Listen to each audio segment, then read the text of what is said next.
Hey, Shalom. Double honors to the apostles of GMS. Honest Jew brothers that be pushing this truth in sincerity throughout the four corners of the earth. Alright?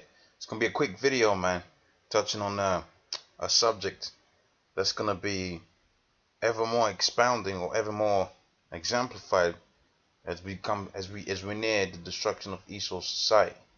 And that is pretty much this truth being put in a bad light, alright?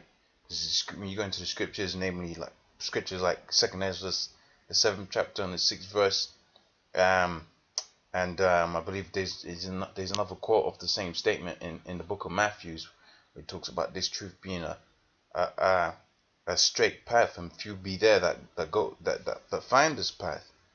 All right, but ultimately, like the scripture says, it's gonna say here, because we was made unto a spectacle of the world, and how Esau's going to come down having great wrath, like it says in the book of Revelations, the 12th chapter, on about the 12th verse.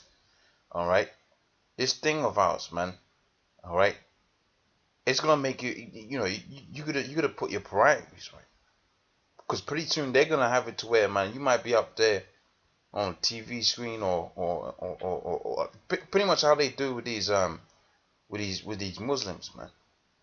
Alright, they're going to paint you in a bad light, man, and the scriptures speak about that. But you got guys out here that glamorize this thing and make it sound like it's an easy path. Alright? What does that go to show you? That they're not in this truth, man. They're not in this thing. They're not about this thing. Right? Because we know through the scriptures pretty much your life turns upside down when you come into this thing. Now, with that said, the Most High is not going to tempt you above your measure. The scripture says so you're going to have certain things, but you're going to be tested at the same time. Alright? You're going to be tested. Why? So you can get that truth. You can get the understanding better, and you can stay on top of your game. All right. But let me read this first. This is 1 Corinthians 4:9. It says, "For I think the Most High has sent us the apostles last." And we're in the latter times, right now. We're in the last days of the precipice of World War III between Russia and America. All right. You got the mark of the beast that they're always talking about. They're always talking about different facets of it. For instance, the infrastructure, which is going to be the cloud storage, because you're gonna have to if you got pretty much all the RFID chip, right, is just a strand of code. But when you scan that code, right, within the ether, they pull out your data. All right, within the information is stored out on a server or somewhere, but you gotta get access to that server, and that you can only get access to that server by that unique code carried by that RFID chip. All right, so when you scan it, it pulls out your information from the cloud storage that they got out there, and Apple, of which the first Apple machine was about $666, right, and 66 pence, going to show you what they're about. And it's called an Apple, man, right? It's called an Apple machine, all right. And they got Apple Pay now, all right.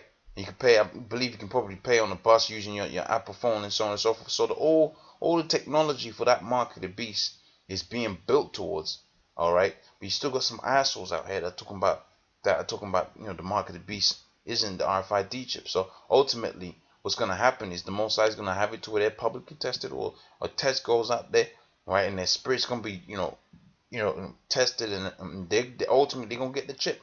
But it's going to be out there in the public, and you know how we are at GMS, man. I'm just one of the younger guys, man. Right? You already know how the elders are. When that comes out, man, we're going to get on your ass, man. Right? But we know through the spirit that you guys ain't right, man, because you're always about this family lives, man, family matters, man, and the scriptures ain't about that. All right, so let me read this again. It says, "For I think that the Most High has set us the apostles last, as it were, appointed to death, right? For we are made a spectacle unto the world, and to angels, and to men." So we made a spectacle. All right. Now, ultimately, when we get into the kingdom, man, Lord's gonna give us the glory and the fame and all of that, but there's a price for that. Okay. That comes by way of the tribulation that you go through in your day-to-day life, man. All right, that comes by way of that, man. There's just no other way of no other way of pointing. I can't put it any nicer than that. All right, I can't put it any nicer than that, man. You're gonna go from one hell to another hell, man. All right, with very few blessings there, man. All right, but that's because we're in the negative. All right, but that goes to show you the power and the fervor that the Lord has for his elect, for his men. Because even though we're going through hell, and the Lord give us the means, right, both mentally, physically, and spiritually, to get by, man. We're in a society where Esau has completely and utterly destroyed the truth, man. He's completely and utterly destroyed the truth, and he set up stumbling blocks at every turning point. All right, so you can't get this truth.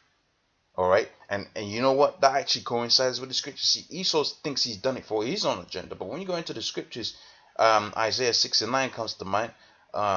Romans the 11th chapter and the 7th verse comes to mind. I think Romans the 9th chapter and the 9th verse comes to mind as well. It talks about not all of Israel, and it's talking about the elect.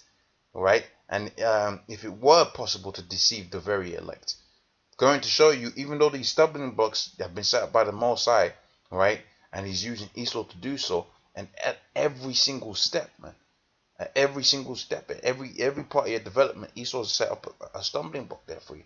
But the Most High has got it to where the men of the Lord are fed, right? That they get this thing, right? Going to show you the power and really the love that the Most High has got for the elect, man.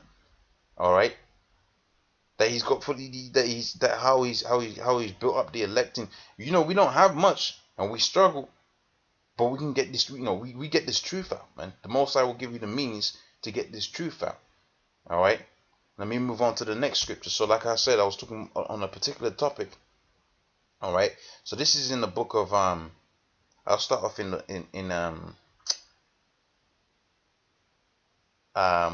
here. This is the book of Mark. No, I want to start off in Matthew. Sorry, Salakia.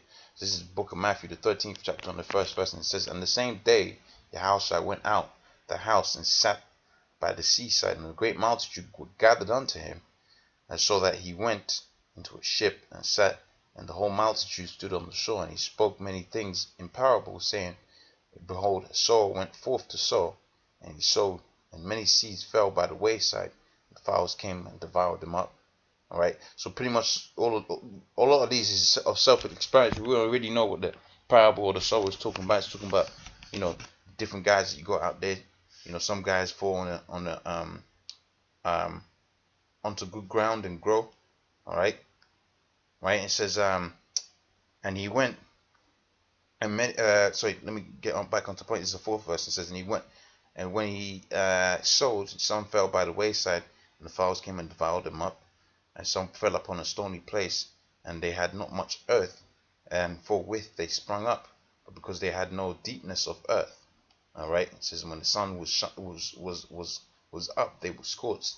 Right, and because they had no root, they withered away. All right, now I'll get to the point. A reason why I'm bringing this. When we get to this point here, this is going to be the major test that's going to decipher who fell on the wayside. Right, who fell on the stone, as he's going to say here, and he says, but others fell into good ground. Furthermore, let me go to the 7th verse, and says, and some fell on amongst the thorns, and the thorns sprung up and choked them. Right, and others fell on good ground, right, and brought forth fruit, some 100-fold, some 60-fold, some 30-fold. So not every brother is going to bring forth the same amount of fruit in that. Because the Most High is giving different levels to this thing. Hey, different brothers catch different kind of help, man. All right, and like how the elders underneath Elder Tahar always say, man, you don't want to go through the hell that this man's going through, and it makes sense because the Lord really teaches you through adversity, man. He really gets your spirit to go through adversity. So that's why it says 100-fold and 60-fold and 30-fold, man. All right, and the point I wanted to take away from that is what it says here, because man, when this word is being preached out to here, man, you know, you can get a certain amount of fame out of that. You know, you got certain guys that make it into a glamorous thing. All right, but how the Most High, one of the ways the Most High is going to establish you, you know, he's going to make it manifest who fell upon what earth and who was bringing forth good fruit and bad fruit is by way of what it's going to say here. All right, it says, but when they shall lead you and deliver you up, take let me read up. But it says, but take heed yourselves, for they shall deliver you up to council and in the synagogues, and you shall be beaten, and you shall be brought before rulers and kings for my sake and for a testimony against them. And that is going to be, man, that's going to happen to all them different camps that say that they're Israelites. All right, you've seen it 101 times on them different movies, man. The guy that plays on the side of pretty much being a coon, right, always loses, man. They make all of these empty promises to you, right? So you sell out your own people, right? And when you sell out, you look like you're doing good for a period of time, but when your people are destroyed, they destroy you with you, right? Because you cease to be of use. And that applies to them guys out there like Jay-Z. But really, the point I was getting at here is them Israelite camps, all right? They don't really get down with the real fullness of this truth, man. All right, when you're gonna be beaten, man, that's when you're gonna realize, man, I really didn't have it on point, man. And really, I didn't have the truth. And really, I'm about to be destroyed, man. All right, and you know what the prophet is gonna do? Just like how it said, just like how it says in Proverbs, the first chapter, on the 26th verse, man. We're gonna laugh at your calamity. All right, we're gonna enjoy Esau beating the hell out of you, man. We're gonna enjoy that, man.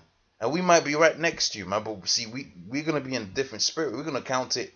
And you know what? I pray Hawaii house. I'll be off that number first and foremost. But if I be off that number, I'm damn sure if I'm next to a guy that was in IUIC, right, and didn't have it 100, all right, and he was off the 2/3, and he's getting beaten, and I'm getting beaten. I'm gonna take the beating as I'm trying to think of what the scripture says as a there's a scripture that says pretty much you take it as almost like a blessing, man, because you know what's gonna come by way of it. But see, for a guy that I was out there fronting and all of that, when you get beaten, man, right, the Lord's not gonna put that spirit in you to take it, man. Right? He's not gonna put that spirit in you to be, you know, to make it through that, man. And you're gonna look like a damn fool. And guess what, man? The prophets of the Lord is gonna be laughing at you wherever they are, whether they be in the chariots, whether they be right next to you getting the same beatings, man. All right, because when you go into the history in the book of Maccabees and so on and so forth, different guys got beaten, man. But when they gave up the ghost, man, it vexed the guys that beat them, man. All right, when he talks about the seven brothers in the book of Maccabees, man, and each and every one held their spirit, and the Most High put that spirit on them to take that beating, and right, and to die in that because it was their lot to do so, but really because when they come out on the Anva side, they're gonna get that reward. All right, that's why they took that licking. That's why they took that beating, man. All right, that's why they took them licks, man. All right. But when when you read that story, man, it's that's a bad story, and I advocate any brother to read that story because it goes to show you really what being a man's about, and that's holding down this truth till you give up the ghost, man. Right? And hey, the scripture says, "Fear not man who can kill flesh, but rather more fear the Most High that can destroy both flesh and spirit, man." So if you fear the Most High, right, with these guys that are fighting, they don't fear the Most High. They go like it says in the book of Jude, man. They're going after their own lasciviousness and really they're just going for their own bellies, man. All right, they're doing this for their own personal gains and personal goals, man. But like I said, I didn't want to long this video out too much, but you can see what the scripture says and the simplicity of it is, man, it's gonna be, there's gonna come a point when they're gonna try to start demonizing the truth. We'll see how many guys is gonna be left then, man.